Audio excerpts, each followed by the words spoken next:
pretty country, driving through New York State.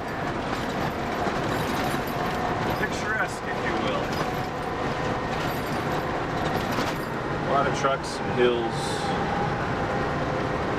I like the nice wide-angle view up here in the front. Rivers, valleys, whatnot.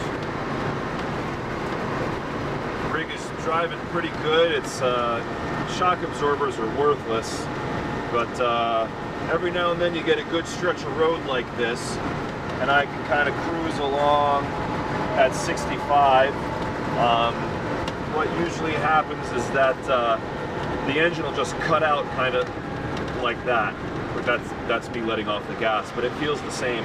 It just decides to sort of stop working.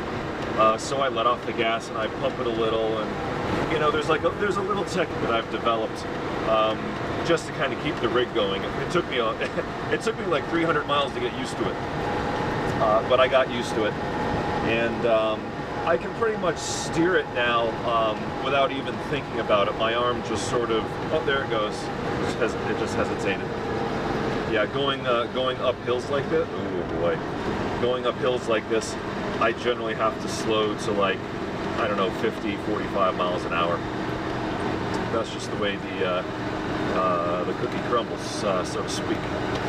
But yeah, some people were saying, oh my gosh, you're gonna make it, but yeah, I'm definitely gonna make it. I'm pretty confident. It's got it's got fresh oil. It's keeping a steady temperature. It's not overheating. The alternator seems to be fine. It's right in the middle between discharge and charge.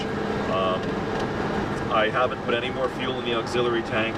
I'm only using the main tank, so I got to stop off every 220 miles or so. I can get about 220 miles to a tank.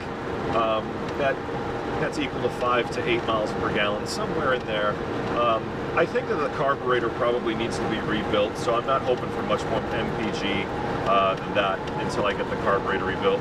I'm also leaking a little bit of ATF through the transmission, as I detailed in my last video. It does look like this transmission temperature gauge does work. So that's good news, so I can keep an eye on my transmission temperature. That does appear to work. And the level indicator seems to work as well, because that said low when I last filled up, and I filled it up with ATF. So everything's looking pretty good. I'm heading to Dave's RV in Danbury, Connecticut, and then over, and then I'm not sure. Probably back down to Stamford after that.